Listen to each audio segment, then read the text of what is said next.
Mi esposa empezó a volverse distante cuando me enfermé, y tras investigar un poco, descubrí que me estaba traicionando de la peor manera posible. Así que, poco a poco, destruí su vida durante los 2 años siguientes, y en la mañana de Navidad le revelé todo lo que había hecho, y la arruiné. Cuando me dijo que había cambiado, le creí completamente, hasta que me mostró lo fría que podía llegar a ser. Inocente en apariencia, fue mi novia de la universidad. Empezamos a salir en 2001, cuando los dos teníamos 19 años. Hoy tenemos 41, y llevamos juntos desde entonces. La primera vez que nos vimos, la pillé pegando un chicle en la silla de alguien justo antes de que se sentara. Le pregunté qué estaba haciendo. Me miró y se puso completamente roja. Me dejó en shock. Era la mujer más hermosa que había visto en mi vida. Balbuceó una disculpa y evitó que el chico se sentara. Incluso le pidió perdón. Aún así, le invité a salir y las cosas fluyeron sorprendentemente bien. Tan bien que en la segunda cita ya vino a mi casa. Inmediatamente noté que el billete de $100 que tenía en la estantería había desaparecido, junto con 2 de los vasos más caros de la cocina.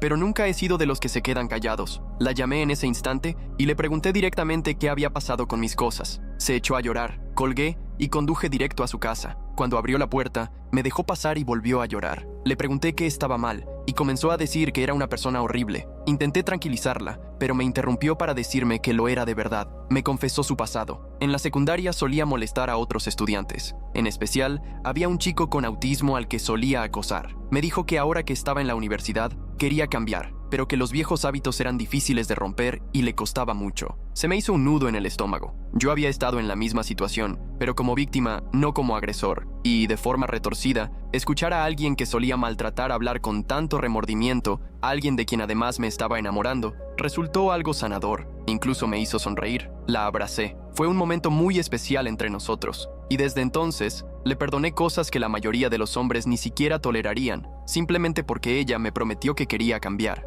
No fue sino hasta que tuvimos a nuestras hijas, que ahora tienen 12 y 16 años, que descubrí la verdad. Estábamos sentados en el sofá de nuestra casa de clase media, de 4 habitaciones, mientras las niñas estaban en la escuela, cuando recibió un mensaje. Era de su mejor amiga del instituto. La cara de mi esposa se puso blanca como el papel, y comenzó a llorar como nunca antes la había visto llorar. Pero cuando leí los mensajes, me costó consolarla. Resulta que la joven con autismo a la que había acosado se había quitado la vida. Me quedé paralizado, y en vez de decirle que no era su culpa, que había pasado tanto tiempo que podían haber influido 1000 cosas, simplemente la miré sin decir nada, porque su amiga había descubierto que el nombre de mi esposa aparecía explícitamente en la nota. De hecho, no era una simple nota, era casi un ensayo. Un documento de cerca de 1000 palabras donde se detallaban con precisión todas las humillaciones que mi esposa le había hecho pasar. Mi esposa le pegaba chicle en el cabello, le cortaba la ropa, le arruinaba las pertenencias, e incluso pagaba a otras personas para que le hicieran la vida imposible. Al final de la carta, la joven pedía perdón a su familia y detallaba todos los tratamientos que había intentado, años de terapia, orientación psicológica y, en algún momento, incluso rehabilitación. Todo eso costó miles de dólares. Y lo peor, que yo no sabía nada. Mi esposa siempre me había hecho creer que cuando decía que había acosado a alguien, se refería a ignorarla o no ser su amiga. Nunca me dijo que había sido tan cruel. No me había casado con alguien que se arrepintiera de errores adolescentes, sino con alguien que había sido una auténtica pesadilla. No sabía qué pensar, y aunque hubiera querido abrazarla, no podía, porque en ese momento me estaba recuperando de una lesión en la parte baja de la espalda. Ella intentó moverme el brazo para que la abrazara, pero yo solo hice una mueca de dolor, en parte por el dolor físico, pero también por lo emocional. Debí haber sospechado cuando no me quiso mostrar una parte de la carta, pero en ese entonces, yo creía firmemente en respetar la privacidad de los demás. Entre el dolor que empeoraba día tras día y descubrir que mi esposa había sido casi una verdugo para alguien, la vida se volvió oscura, muy oscura. Y lo que lo hacía aún peor era que, a medida que mi lesión se agravaba,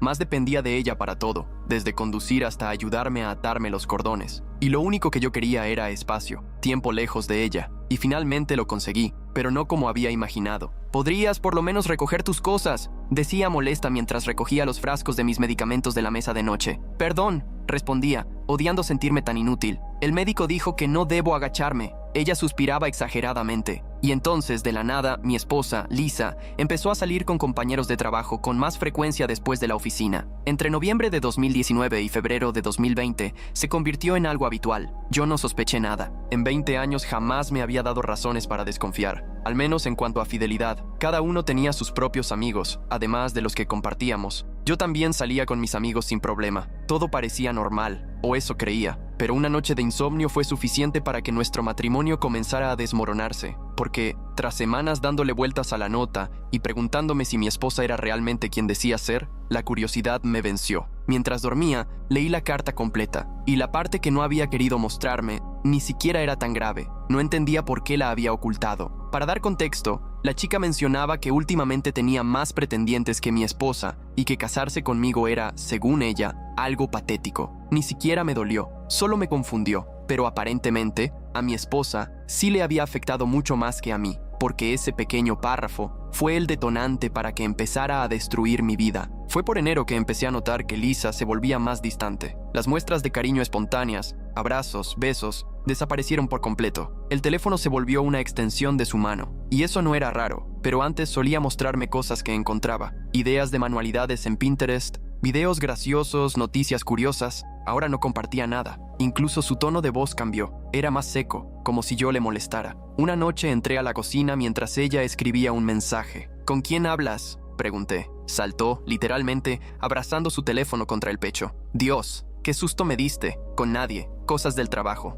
¿A las 10 de la noche? Dije mientras tomaba un vaso de agua. Tú sabes cómo es esto del lanzamiento del nuevo producto. Respondió rápidamente, bloqueando la pantalla y cambiando de tema. ¿Tomaste tus medicinas? Esos pequeños momentos empezaron a acumularse. Cuando le llegaban notificaciones, ponía el celular boca abajo. Empezó a atender llamadas en otra habitación. Una vez entré y justo colgó. Se veía nerviosa. ¿Quién era?, pregunté como si nada. La oficina, respondió de inmediato. Cambiaron la reunión de presupuesto. Pasó rápidamente a encerrarse en el baño. Y no era solo el teléfono. Empezó a arreglarse más. Ropa nueva, peinados distintos, más maquillaje del habitual, solo para ir a trabajar. Una mañana noté que llevaba un perfume que nunca había olido antes. ¿Ese es nuevo?, comenté. Ah, es una muestra de la tienda por departamentos, respondió con desdén. Pensé en probar algo diferente. En marzo, llegó la pandemia y nuestra ciudad entró en confinamiento. Nuestros trabajos fueron clasificados como esenciales, así que seguimos trabajando. A mí recién me habían dado el alta después de 4 meses de rehabilitación y estaba ansioso por volver, porque estar en casa sin hacer nada me había estado volviendo loco. Para que tengas una idea,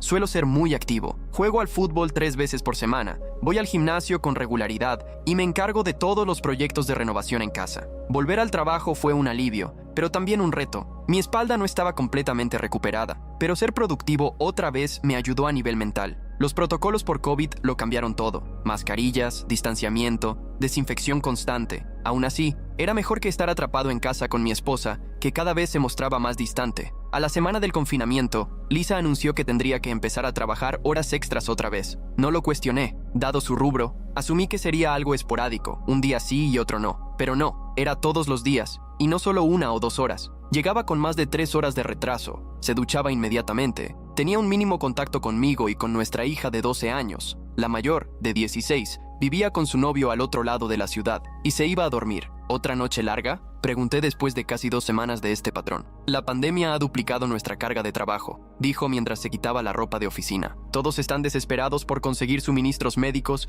y tenemos reuniones virtuales todo el tiempo con los hospitales. Sobre el papel tenía sentido. Su empresa distribuía material médico, pero había algo en su explicación que no me cerraba. Una noche, nuestra hija menor, Emma, preguntó: «Mamá, ¿por qué siempre tienes que ducharte apenas llegas a casa? ¿No podemos jugar una partida de uno primero?». Lisa se mostró incómoda. «Es por el virus, cariño. Tengo que tener mucho cuidado de no traer nada a casa. Prometo que jugamos mañana». Pero ese mañana nunca llegaba. La relación de Lisa con nuestras hijas se volvió cada vez más mecánica. Abrazos rápidos, preguntas automáticas sobre las clases, que ya eran virtuales, y luego se encerraba en la habitación con el teléfono. A medida que mi espalda mejoraba, volvimos a tener intimidad, pero mentalmente ella no estaba presente, y lo noté enseguida. Para principios de abril, el panorama empezaba a aclararse. Todo indicaba que estaba teniendo una aventura. Fue entonces cuando decidí investigar. Nuestra primera vez juntos después de mi recuperación fue incómoda, robótica. Seguía los movimientos, pero se notaba desconectada, como si su mente estuviera en otra parte. Cuando intenté besarla con pasión, giró ligeramente el rostro. Cuando sugerí una posición que siempre nos había gustado, dijo que estaba demasiado cansada. Después se dio vuelta enseguida y revisó su celular. ¿Todo bien?,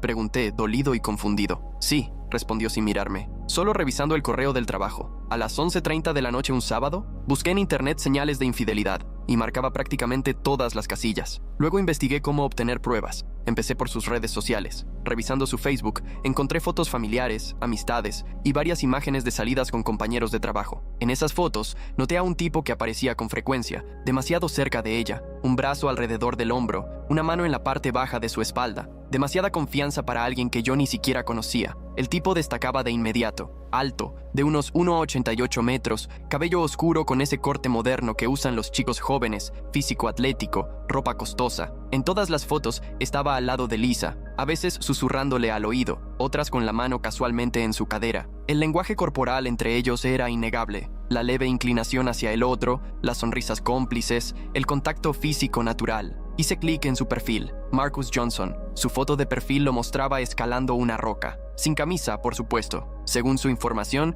tenía 26 años y llevaba casi 2 años trabajando en la empresa de Lisa como representante de ventas. Era el estereotipo viviente del vendedor joven y engreído. Foto de portada con un BMW, gafas de diseñador, publicaciones cuidadosamente editadas de estilo de vida aventurero. Pero lo que realmente encendió las alarmas fue esto. Él era amigo de Lisa en Facebook y la seguía en Instagram. Pero cuando intenté ver su perfil, estaba bloqueado. ¿Por qué estaría bloqueado yo, el esposo, si este tipo era amigo de mi esposa? Ahí se activó mi modo detective. Ya no buscaba refutar mis sospechas. Sabía que ella me engañaba con ese sujeto. Ahora mi misión era descubrir desde cuándo. La noche en que descubrí que me tenía bloqueado fue surrealista. Recuerdo estar sentado en mi despacho, la luz azul de la pantalla iluminando la oscuridad. Mis manos temblaban mientras trataba de asimilar lo que significaba. Traté de convencerme de que podía haber una explicación inocente. Tal vez bloquea a todos los cónyuges de sus compañeros por privacidad, dije en voz alta, solo en la habitación. Pero incluso mientras lo decía, sabía lo absurdo que sonaba. Durante abril y mayo profundicé mi investigación. No tenía idea de cuánta información podía obtenerse de los registros telefónicos y de mensajes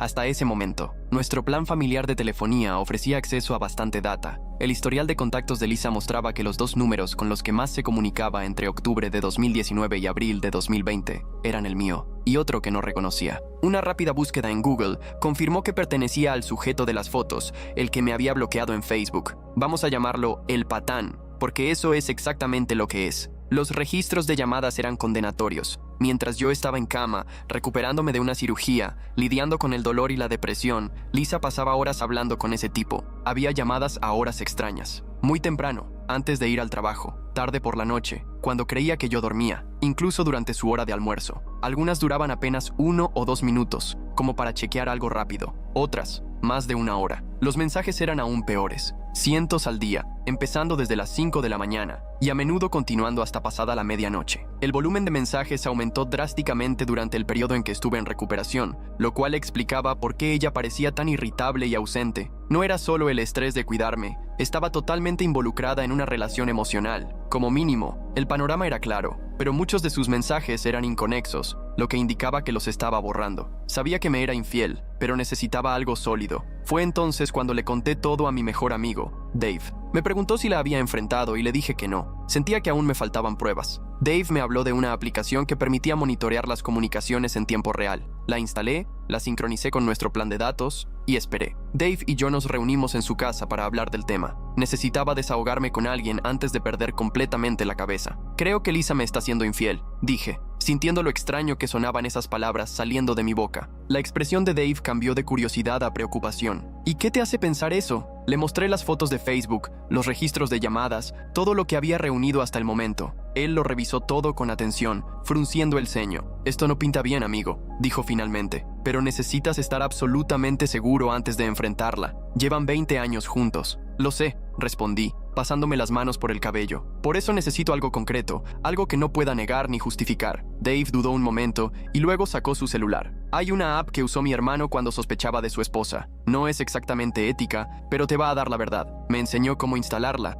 cómo sincronizarla con nuestra cuenta y cómo ocultarla para que Lisa no supiera que estaba ahí. Me sentía fatal haciéndolo, invadiendo su privacidad de esa forma, pero necesitaba saber la verdad. Días después, lo vi. Una conversación de texto entre ellos, hablando sobre lo bien que la habían pasado la noche anterior y haciendo planes para el fin de semana. Un golpe al estómago. Me quedé completamente devastado. Ese fue mi día D, y durante los siguientes 2 días estuve hecho pedazos. Me distancié de ella y eso la descolocó visiblemente. Intentó preguntarme qué me pasaba, pero la ignoré y salí de la habitación. Ni siquiera podía mirarla a la cara. Esta mujer, a la que le había entregado 20 años de mi vida, a la que nunca le faltó nada, Había cruzado los límites con un tipo apenas mayor que nuestra hija mayor. Los mensajes eran lo suficientemente explícitos como para disipar cualquier duda. Patán, anoche fue increíble. No dejo de pensar en cómo te sentías. Lisa, lo sé. ¿Cuándo te vuelvo a ver? Patán, ¿él trabaja hasta tarde? ¿Viernes? Lisa, sí. Dijo que estará en el almacén hasta las 8. Ven a las 6. Patán, perfecto. Ponte esa prenda negra que me gusta. Lisa, lo que tú quieras. Me quedé mirando la pantalla de mi celular, leyendo y releyendo ese intercambio, sintiéndome físicamente enfermo. 20 años de matrimonio, 2 hijas, miles de recuerdos, y para ella todo parecía no tener ningún valor. No podía comer, no podía dormir. Dormitaba por 1 hora y luego me despertaba sobresaltado, con esos mensajes repitiéndose una y otra vez en mi mente. Cuando Lisa intentaba hablarme, apenas podía responderle. El sonido de su voz, que antes me reconfortaba, ahora me ponía los pelos de punta. ¿Cómo podía actuar con tanta normalidad? ¿Cómo podía mirarme a los ojos después de lo que había hecho? ¿Te sientes bien?, me preguntó una noche, acercando su mano a mi frente. Te noto raro. Me aparté de su toque. Estoy bien, solo cansado. Entrecerró los ojos con preocupación, o con sospecha. ¿No estás siendo tú últimamente? ¿Te duele la espalda otra vez? No, respondí con la voz apagada. Solo déjame en paz, por favor. Al tercer día, la tristeza se transformó en rabia. Llamé a Dave para confirmar que mis sospechas eran reales. Me preguntó si ya la había confrontado, y le dije que no. No quería solo un divorcio, quería destruirla. Quería dejar su vida en ruinas. Me iba a llevar tiempo, pero ya tenía un plan. Necesito que me escuches, me dijo Dave por teléfono. Esto va a sonar una locura, pero no la enfrentes todavía. ¿Cómo que no?, solté furioso. Tengo pruebas de que está con ese imbécil, porque si la confrontas ahora, ella controlará la narrativa, explicó Dave. Lo va a minimizar, te va a hacer dudar, te va a manipular. Tienes que ser estratégico. ¿Estratégico cómo? Yo quiero que se largue de mi casa esta misma noche. Piensa a largo plazo, me aconsejó. Tienes mucho que perder aquí. La casa, el tiempo con tus hijas, tu estabilidad financiera. Si juegas bien tus cartas, puedes protegerte y asegurarte de que no se salga con la suya. Respiré hondo, tratando de calmar la furia que me recorría el cuerpo. ¿Qué me sugieres? Documenta todo, reúne pruebas, habla con un abogado antes de mover ficha y hazla sudar un poco. Durante mi investigación sobre infidelidades,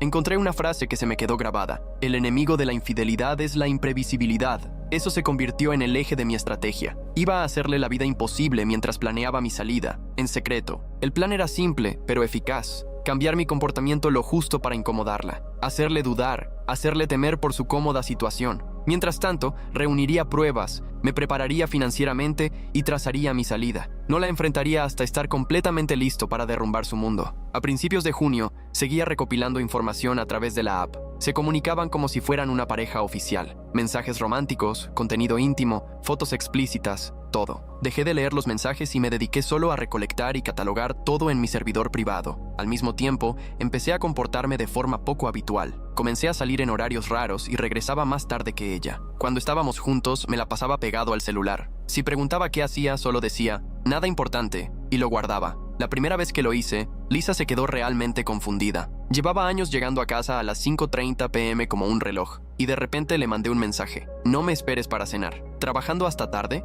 En realidad, estaba en una cafetería a 3 cuadras de la oficina, planificando mi próxima jugada. Cuando finalmente volví a casa alrededor de las 9 de la noche, Lisa me estaba esperando en la sala. ¿Dónde estabas?, preguntó, intentando sonar casual, pero sin éxito. Me encogí de hombros. Se complicó lo del trabajo. ¿Podrías haber llamado?, dijo con un tono levemente acusador. Levanté la vista del teléfono. Te mandé un mensaje. ¿No es lo que tú haces? Su cara se sonrojó ligeramente. Sabía perfectamente a qué me refería. Cambié todas mis contraseñas. Algo importante, ya que durante nuestro matrimonio nunca habíamos ocultado nada el uno al otro. Pero fue justo cuando sospecho que empezó su aventura que ella cambió sus claves de Facebook y del celular, diciendo que había habido problemas de seguridad. Claro, buen pretexto para ocultar una infidelidad. ¿Por qué no puedo entrar a Netflix?, preguntó una noche. Cambié la contraseña, respondí sin despegar la vista de mi libro. ¿Y cuál es? Ya te lo pongo, le dije, tomando su iPad y escribiéndola sin dejar que viera. ¿Por qué no me la puedes decir? Me encogí de hombros. Últimamente cambié todas mis contraseñas. Cuestión de seguridad.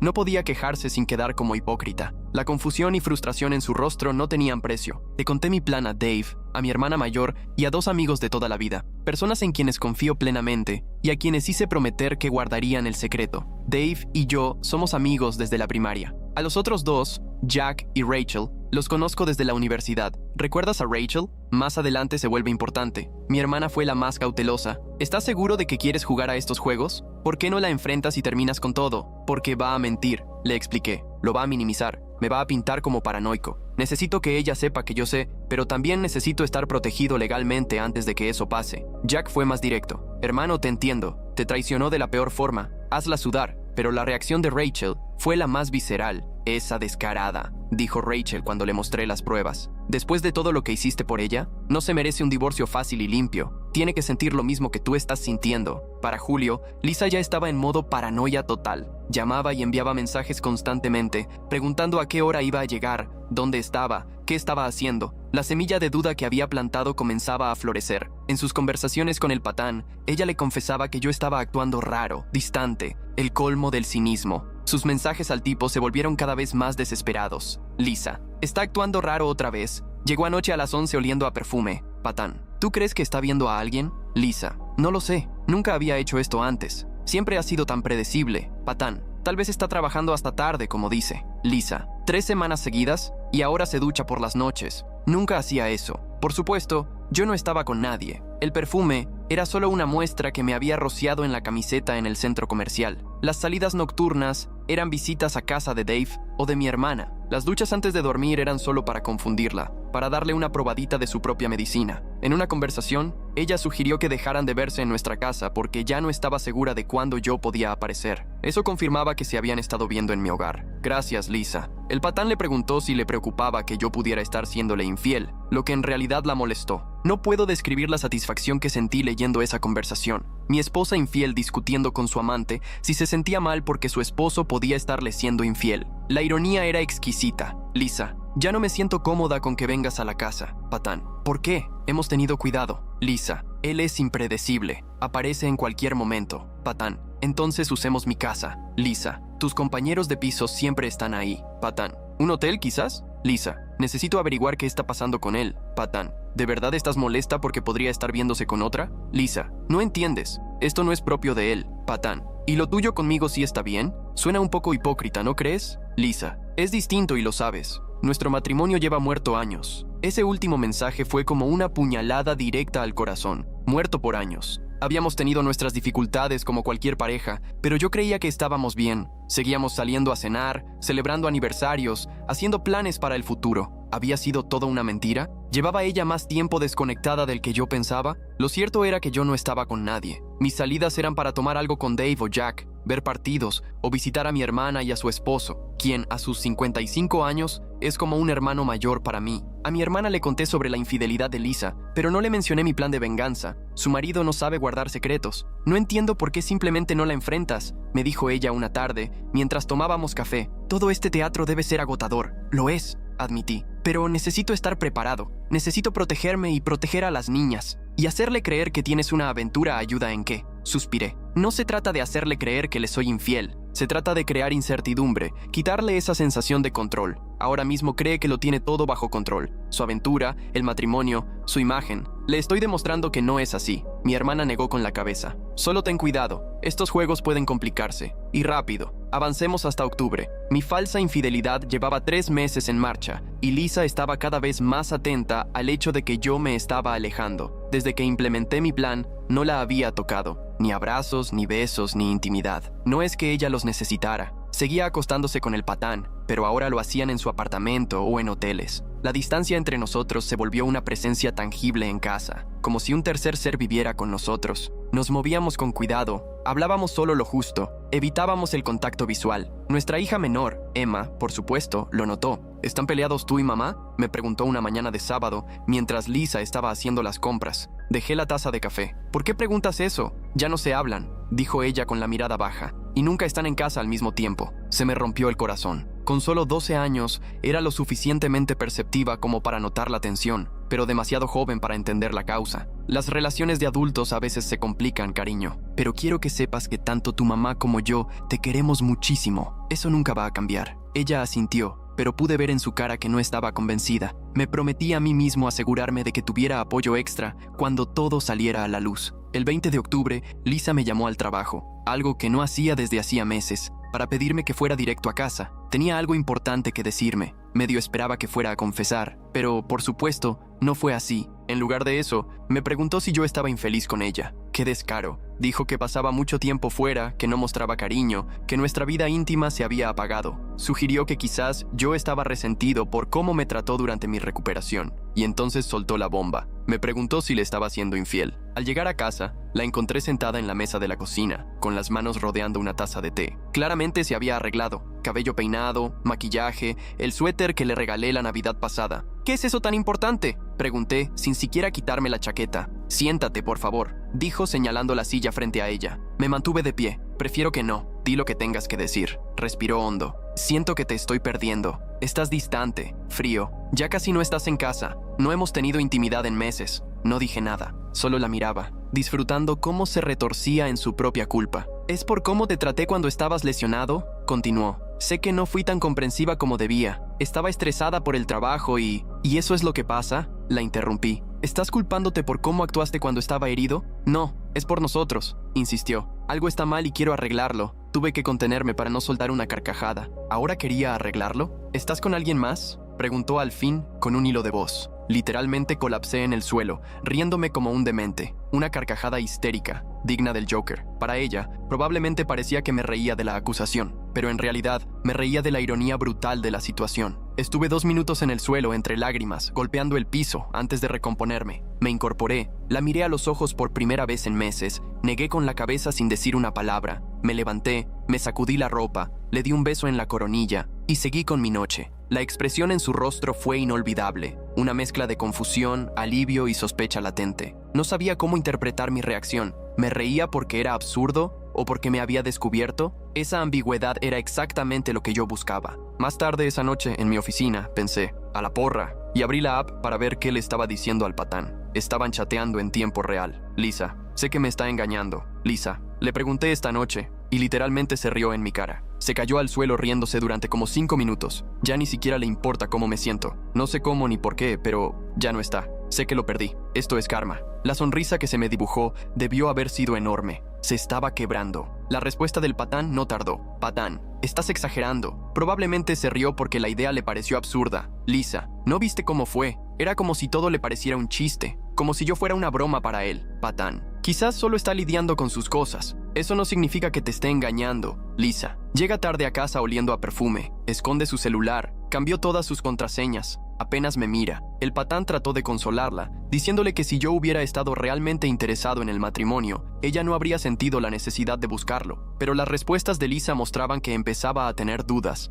El descaro de esta mujer fue capaz de engañarme durante casi 1 año, porque no podía cumplir mis funciones conyugales debido a una lesión legítima. Pero solo la idea de perderme por otra mujer la hacía tambalear. Patético, patán. Mira, si de verdad le importara tu matrimonio, no habrías terminado conmigo. Tú misma dijiste que ha estado emocionalmente ausente por años. Lisa, lo sé, pero ahora me pregunto si eso fue mi percepción o la realidad. Antes de su lesión, él siempre estaba ahí para mí. Siempre fue cariñoso, siempre me apoyó. Patán, ¿ahora lo estás defendiendo? ¿Después de todas las veces que te quejaste de lo aburrido que era tu matrimonio? Lisa, no lo estoy defendiendo, solo estoy confundida. Algo ha cambiado. Mientras todo esto ocurría, yo ejecutaba la segunda parte de mi plan, poner mis finanzas en orden. En septiembre me reuní con una abogada de divorcio con la montaña de pruebas que había recopilado, y dado que vivimos en un estado que permite el divorcio con culpa, realmente podía hacerla pagar. Mi abogada, una mujer de unos 50 años, de mirada aguda y experiencia evidente, revisó las pruebas con una frialdad profesional que me reconfortó.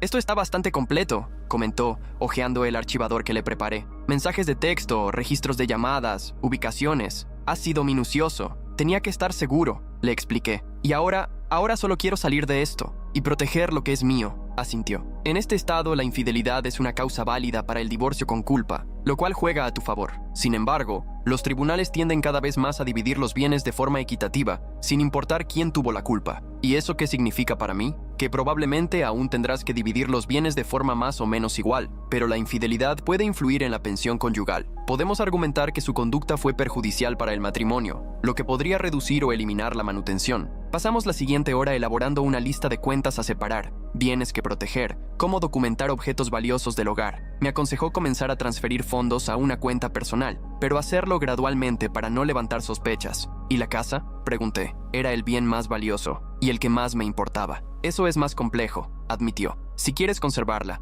probablemente tendrás que comprar su parte, o venderla y dividir el dinero. Necesitaremos una tasación. Salí de su oficina con un plan de acción claro. Ese mismo día, abrí una cuenta bancaria nueva en otro banco y comencé a mover dinero de forma sistemática. No todo de golpe, pero lo suficiente para asegurar mi futuro. Empecé con mis ahorros personales, y luego transferí porciones de la cuenta conjunta que correspondían a mis ingresos. Para noviembre, no solo había mantenido mi comportamiento, lo intensifiqué. Y aquí es donde entra Rachel. Para dar contexto, Rachel y Lisa nunca fueron cercanas. Conocí a Rachel en mi primer año de universidad, 2 años antes de conocer a Lisa. Lisa siempre la vio como una amenaza, porque es mi amiga más cercana. Siempre existió una desconfianza tácita, aunque Lisa nunca lo expresó directamente. En cambio, Rachel nunca tuvo buena opinión de Lisa, y desde el principio señaló cómo Lisa se insertó en mi grupo de amigos sin que yo hiciera lo mismo con los suyos. Entre los amigos de Lisa no hay hombres, salvo el patán, mientras que Rachel es la única mujer en mi círculo. Rachel y yo tenemos una historia que precede a Lisa, pero nunca fue romántica.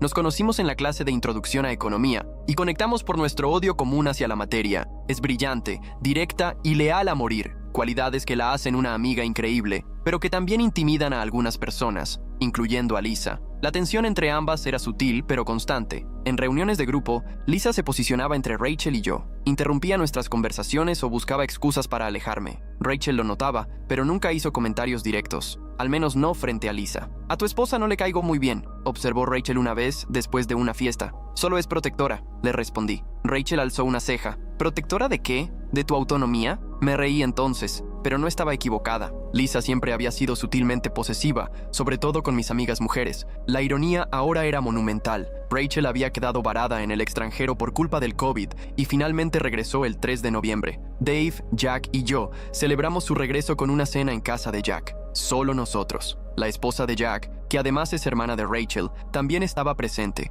Seguimos las recomendaciones sanitarias, por supuesto. Rachel estaba con jet lag, pero llena de energía, contándonos historias de cómo se quedó atrapada en Barcelona cuando comenzaron los confinamientos. «Pensé que serían 2 semanas», dijo riéndose. 8 meses después, por fin estoy de vuelta. Le conté todo lo que había pasado con Lisa. Le mostré parte de las pruebas que había reunido. Su reacción fue visceral. Esa manipuladora desagradecida no terminó la frase. Solo negó con la cabeza, disgustada. «Después de todo lo que hiciste por ella mientras te recuperabas, ¿cirugía? ¿Quién hace eso? Alguien que valora la novedad más que el compromiso», sugirió Dave. Los ojos de Rachel se entrecerraron, pensativa. «¿Y ahora estás haciéndola creer que tú también tienes una aventura?» «No exactamente», aclaré. «Solo estoy siendo lo suficientemente impredecible como para incomodarla». Rachel, la genio malvada que es, sugirió hacer fotos similares a las que yo había encontrado de Lisa y el patán, en las que ella y yo parecíamos estar muy cercanos, y publicarlas en Facebook. Y eso fue exactamente lo que hicimos. Lisa las descubrió el día 5, cuando varios amigos en común vieron mis publicaciones en las que Rachel y yo aparecíamos muy cómodos. Esto la descolocó por completo, ya que seguía convencida de que yo la estaba engañando. Pero Rachel había estado fuera del país casi todo el año. Las fotos fueron perfectamente planeadas para reflejar las que había encontrado entre ella y el patán. Rachel inclinándose hacia mí, susurrándome al oído, mi mano apoyada casualmente en su espalda baja, los dos riéndonos, claramente dentro del espacio personal del otro. Nada explícitamente inapropiado, pero lo suficientemente sugerente como para levantar sospechas. Las acompañé con leyendas casuales. «Qué bueno tener a esta de vuelta en la ciudad», escribí como leyenda. «Ponerse al día con viejos amigos es alimento para el alma». Esa noche, Lisa intentó confrontarme por lo meloso que había sido en las fotos. Vi en eso la oportunidad perfecta para lanzarme un golpe de preparación. «¿Y qué hay de esas fotos tuyas con el patán del año pasado?», solté. «Él también se veía bastante cariñoso contigo. ¿Y acaso yo me molesté?». Cara de susto total. Era la primera vez que mencionaba su nombre. Intentó justificar esas fotos como pudo. «Él es así con todo el mundo. Sé cómo se ve, pero no hay nada entre nosotros. Las puedo borrar si te lastiman». Su rostro perdió todo el color cuando mencioné su nombre. No tenía idea de que yo sabía quién era, mucho menos que había estado monitoreando su relación. «Marcus», balbuceó. «Del trabajo. Solo es un colega lo suficientemente cercano como para tenerte entre sus brazos en todas las fotos», repliqué con calma. «Un colega cuyo perfil en redes sociales tengo bloqueado por alguna razón». Intentó recomponerse rápidamente. «Es así con todo el mundo. No significa nada. Y no sabía que te tenía bloqueado. Quizá es alguna configuración de privacidad. Puedo pedirle que te desbloquee». «No te molestes», dije, dándome la vuelta. «Solo quería señalar la doble vara de medir. Tú puedes salir en fotos abrazada con tu colega, pero yo no puedo reencontrarme con una vieja amiga». «No es lo mismo», protestó débilmente. ¿No? Le lancé, mirándola directo a los ojos. ¿Y en qué se supone que es diferente? Lisa no tenía respuesta. Probablemente fue la primera vez en nuestro matrimonio en que se quedó completamente sin palabras. No, lo que me dolía no eran las fotos. Lo que me destrozó fue ese año entero acostándose con él mientras me mentía, diciendo que trabajaba hasta tarde. Pero como dicen, la venganza se sirve mejor en frío. Desde esa noche, Lisa se volvió pegajosa y excesivamente atenta. Quería iniciar muestras de afecto, buscaba intimidad, pero yo la rechazaba por completo. Mientras tanto, seguía archivando sus conversaciones con el patán. A estas alturas, yo ya estaba emocionalmente entumecido. Cualquier deseo de salvar el matrimonio había muerto hacía tiempo. Desde que implementé mi plan, el comportamiento de Lisa cambió drásticamente. Comenzó a venir directamente a casa después del trabajo, cocinaba cenas elaboradas, sugería noches de películas en familia, me compraba regalos pensados, un libro de mi autor favorito, un reloj nuevo, entradas para un concierto virtual que yo había mencionado en algún momento. Una noche intentó iniciar algo, deslizándome la mano por el muslo mientras estábamos en el sofá. Aparté su mano. No estoy de humor. Llevas meses sin estarlo, dijo, intentando sonar juguetona, pero la frustración le salía por los poros. Supongo que eso tenemos en común, respondí, levantándome para ir a mi oficina. Espera, me llamó. ¿Podemos hablar de lo que está pasando entre nosotros? Te extraño. Me detuve en el umbral de la puerta. No hay nada de qué hablar. Solo estoy cansado. Eso es todo. El dolor en sus ojos quizá me habría afectado en otra época, pero ahora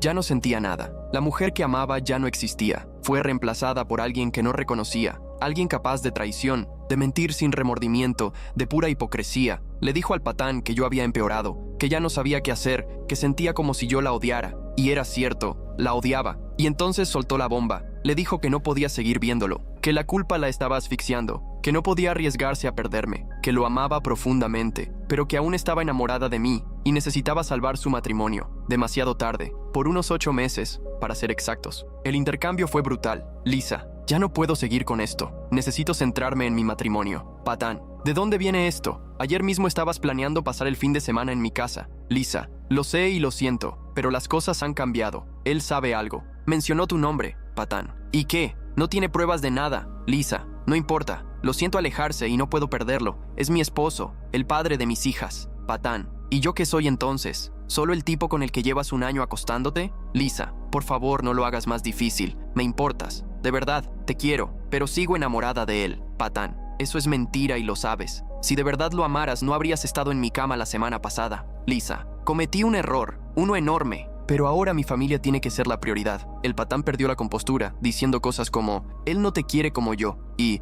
estás cometiendo un error al alejarme. Ese intercambio fue el último, hasta hace unas 3 semanas. Sus mensajes finales eran desesperados. Patán, estás tirando algo real por un matrimonio que estaba muerto mucho antes de que yo apareciera. Patán, él no te valora, no te ve como yo lo hago. Patán, estás cometiendo el peor error de tu vida. Te amo más de lo que él podría jamás. Patán, bien. Haz lo que quieras, pero cuando él te deje de todas formas, no vengas arrastrándote de vuelta. Durante noviembre y diciembre, Lisa vivía en un limbo emocional. Trataba de medir mis sentimientos, sin saber si realmente le era infiel. Mientras tanto, el patán no paraba de escribirle, aunque ella ya no respondía. La veía mirar el celular con frecuencia, luego lo guardaba rápido. Él mandaba mensajes constantes, a veces disculpándose, otras con rabia, otras suplicando. Lisa leía todo, con una mezcla de culpa y añoranza en el rostro, pero no respondía, al menos no que yo viera. Sus intentos por reconectarse conmigo se volvieron cada vez más desesperados. Sugirió hacer terapia de pareja, lo rechacé.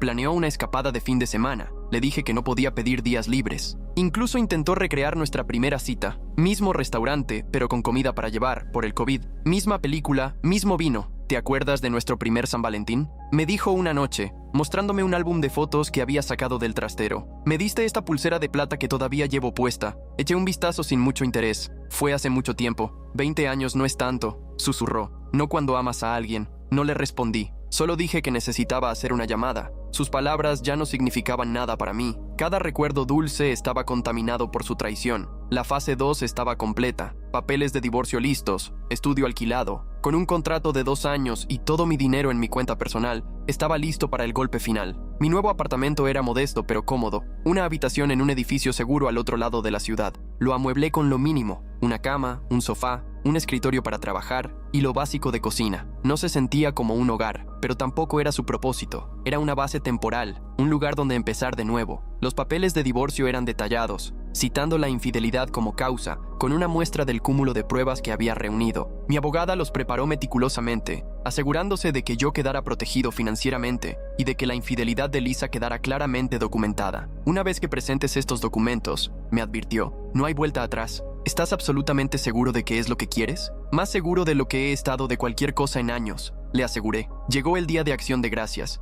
y mi hija mayor y su novio organizaron una pequeña reunión en su casa. Estaban ellos, los padres del novio, yo, Lisa y nuestra hija menor. Para mantener las apariencias, esa noche fui yo quien inició las muestras de afecto con Lisa. Besos en la mejilla, abrazos, el brazo sobre sus hombros. Ella claramente lo adoraba, lo cual era irónico considerando que era la primera vez que la tocaba desde aquel beso en la cabeza en octubre. La verdad, me repugnaba, pero no podía correr el riesgo de levantar sospechas frente a la familia. El apartamento de nuestra hija mayor era pequeño pero acogedor. Lo había decorado con colores otoñales y velas, y su novio había ayudado a preparar una cena tradicional de Acción de Gracias. La normalidad de aquella escena era surrealista, todos conversando, riendo, compartiendo historias, mientras yo cargaba con el peso de lo que estaba por venir. Lisa resplandecía bajo mi atención, malinterpretando mis gestos como una señal de reconciliación. Cada vez que le rodeaba los hombros o le daba un beso en la mejilla, se recostaba ligeramente en mí, con los ojos llenos de esperanza. Me tocaba la mano,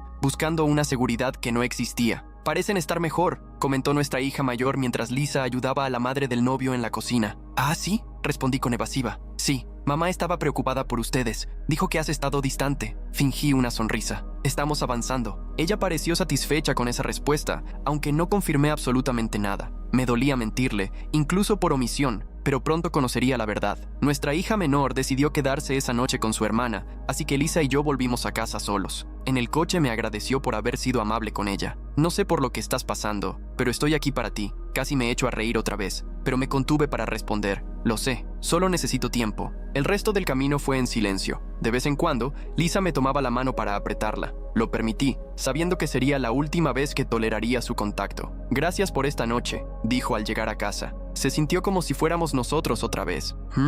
Respondí sin confirmar ni negar. Dentro de casa, sirvió 2 copas de vino y se sentó junto a mí en el sofá. «Te he echado de menos», susurró, apoyando la mano en mi rodilla. Tomé un sorbo de vino, evaluando mis opciones. Parte de mí quería terminar todo ahí mismo, entregarle los papeles, contarle que sabía absolutamente todo, verla colapsar. Pero otra parte, la que había esperado pacientemente durante meses, quería un último acto de cierre. Por primera vez desde la primavera, volvimos a tener intimidad. Pensé, ¿qué más da? Dado lo que estaba a punto de hacer, al menos podía cerrar el ciclo. Pero no fue hacer el amor, fue simplemente el final. Cuando todo terminó, ella quedó tirada como si la hubiera atropellado un tren. No hubo abrazos después. Me duché y dormí en mi oficina. Para su desconcierto, usé protección. Por primera vez en 20 años. Se notó confundida, pero no dijo nada. Ni loco me arriesgaría sin protección sabiendo que llevaba meses acostándose con el patán. A la mañana siguiente, revisé la app y vi que Lisa había respondido al patán por primera vez en semanas. Él le había escrito un texto larguísimo, declarando su amor, diciéndole que estaba perdiendo el tiempo intentando reavivar una llama extinguida, que había vivido encarcelada conmigo durante 20 años y merecía a alguien que la valorara. Cabe mencionar que este tipo tiene 26 años,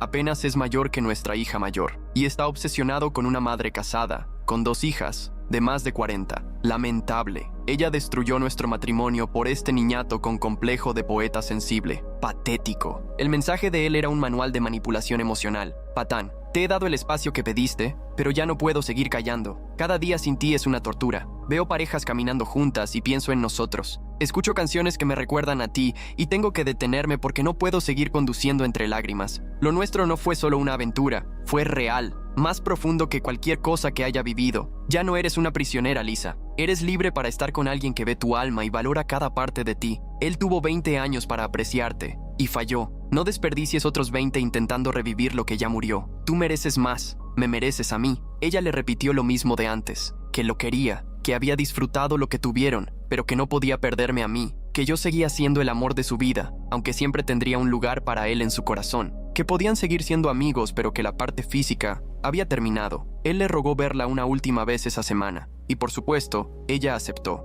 Una última vez para cerrar el ciclo, ¿no? ¿Quién soy yo para juzgar después de lo que hice anoche? Añadí esa conversación a mi archivo en crecimiento. Lisa, Marcus, no puedo negar que lo nuestro fue especial. Despertaste partes de mí que pensé que estaban muertas para siempre. Pero anoche cambió todo. Por primera vez en meses, me sentí conectada otra vez con mi esposo. Creo que estamos doblando la esquina. Patán, ¿una noche de sexo y ya crees que todo está solucionado? Vamos, Lisa, eres más inteligente que eso. Lisa, no fue solo sexo, fue distinto. Él estuvo presente de una forma que no lo había estado en mucho tiempo. Patán, ¿y qué significa eso para nosotros? Lisa, no puedo continuar nuestra relación física. Necesito enfocarme en mi matrimonio, en mi familia. Patán, después de todo lo que compartimos, de todo lo que nos dijimos, ¿vas a tirarlo todo por la borda? Lisa, no lo estoy tirando. Siempre tendrás un lugar en mi corazón. Podemos seguir siendo amigos. Patán, ¿amigos? Yo no quiero ser tu amigo, Lisa. Quiero ser el hombre con el que despiertes cada mañana. Quiero ser el que te abrace por las noches. Lisa, lo siento, de verdad, pero él es mi esposo. Patán,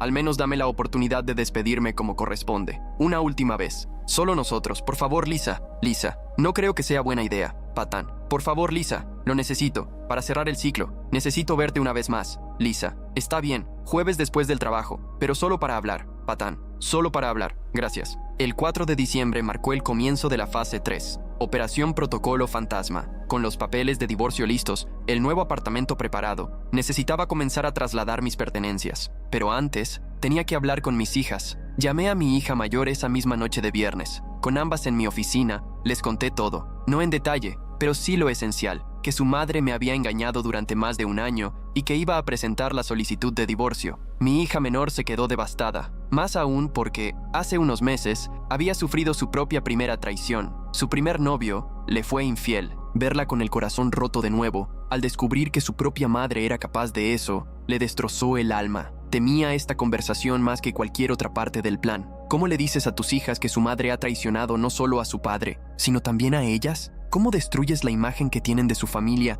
sin hacerlas sentir completamente inseguras? La senté en mi oficina, lejos de donde Lisa pudiera escuchar. Chicas, necesito hablar con ustedes sobre algo importante. Comencé con un nudo en la garganta. Se miraron entre sí, nerviosas, captando la gravedad de mi tono. Su madre y yo vamos a divorciarnos, dije con la mayor suavidad que pude. Mi hija mayor, Ali, preguntó de inmediato, ¿por qué? ¿Qué pasó? Emma, la menor, simplemente se quedó mirando, con los ojos muy abiertos, llenándose de lágrimas. Respiré hondo. Su madre ha estado viéndose con otra persona desde hace aproximadamente un año. ¿Ella te engañó?, preguntó Ali, con una mezcla de incredulidad y rabia en la voz. Asentí. Sí. Emma rompió a llorar al instante, cubriéndose la cara con las manos. No, mamá no haría eso. Me acerqué para consolarla, pero se apartó bruscamente. Estás mintiendo. El que ya no está nunca en casa eres tú. La acusación me dolió, pero entendía su reacción. Emma, cariño, sé que es difícil de creer. ¿Tienes pruebas?, intervino Ali, siempre tan práctica incluso en medio del shock. Sí,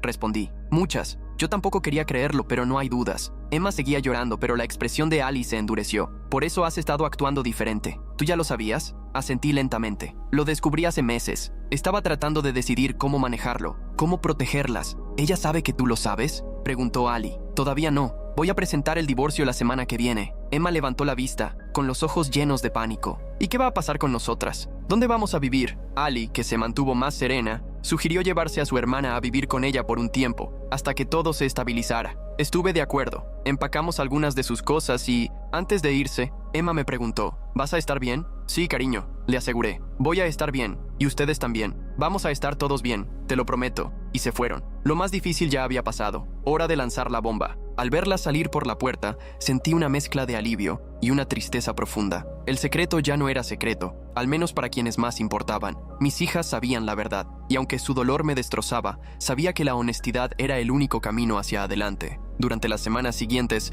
Dave me ayudó a trasladar mis pertenencias esenciales mientras Lisa y yo trabajábamos. Cosas que ella no notaría si no las buscaba específicamente. Libros de mi despacho, ropa del fondo del armario, documentos personales, objetos familiares que eran míos desde antes del matrimonio. Los llevábamos a mi nuevo apartamento, construyendo poco a poco el esqueleto de mi nueva vida. ¿De verdad crees que no ha notado que falta nada?, preguntó Dave un día mientras cargábamos una caja con mis discos de vinilo a su camioneta. No ha dicho nada, respondí, y ha estado tan ocupada intentando salvar nuestro matrimonio que dudo que esté prestando atención a si mis libros de filosofía siguen en la estantería o no. El nuevo celular fue un paso fundamental. Transferí todos mis contactos importantes, descargué las aplicaciones esenciales y me aseguré de que mis hijas tuvieran el número. Cuando el teléfono viejo vibraba con mensajes de Lisa, Respondía lo justo para mantener la ilusión de normalidad. Dejaba caer apenas suficientes muestras de afecto para que no sospechara, mientras ella seguía manteniendo un contacto emocional limitado con el patán. La niebla del engaño aún flotaba en el aire, aunque más tenue. Reuní todo: registros de llamadas, mensajes, correos, fotos. Hice impresiones. Debo haber gastado más de $1,000 en material de oficina. Organicé todo cronológicamente en archivadores. 14 en total, desde el inicio del romance hasta mediados de diciembre. Los archivadores eran un trabajo de amor y de odio. Cada página era otro clavo en el ataúd de mi matrimonio. Cada prueba una confirmación de que la mujer que había amado durante 20 años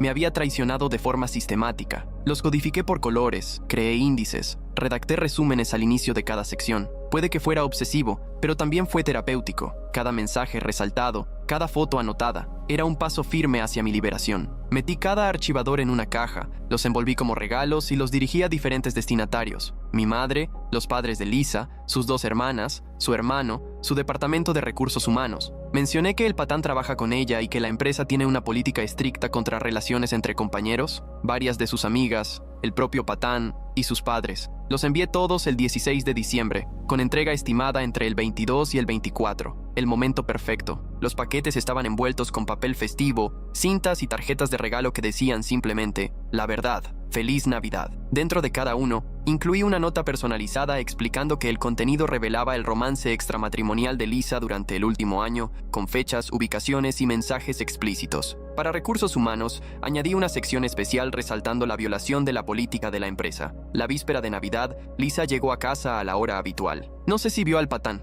Ya había dejado de rastrear su ubicación el día 18, tras haber reunido todo lo necesario. Como siempre, se duchó, pasó tiempo conmigo y volvimos a tener intimidad. Sí, lo sé, soy terrible. Fue en el sofá del salón. Luego se fue a dormir. Esa noche fue surrealista, como ver una película de la vida de otra persona. Lisa parecía genuinamente feliz, completamente inconsciente de que en menos de 48 horas su mundo entero se vendría abajo. Hablaba de los planes para la cena navideña, de llamar a sus padres por la mañana, de los regalos que había comprado para las niñas. ¿Y ellas dónde están, por cierto?, preguntó mientras recogíamos la mesa. Esta noche se quedaron con la familia del novio de Ali. Mentí con calma. Vuelven mañana por la tarde. Lo aceptó sin cuestionar. ¡Qué bien! Han sido muy buenos con ella. Vimos una película navideña, con su cabeza apoyada en mi hombro. Yo no sentía nada, ni ternura, ni amor, solo un desapego clínico. Mientras contaba las horas, la fase final había llegado. A medianoche, envolví el tercer archivador restante. Dentro, pegué los papeles de divorcio. Lo dejé sobre mi lado de la cama, con una nota que decía: Feliz Navidad. Junto a él, dejé mi antiguo teléfono y la tarjeta de presentación de mi abogada.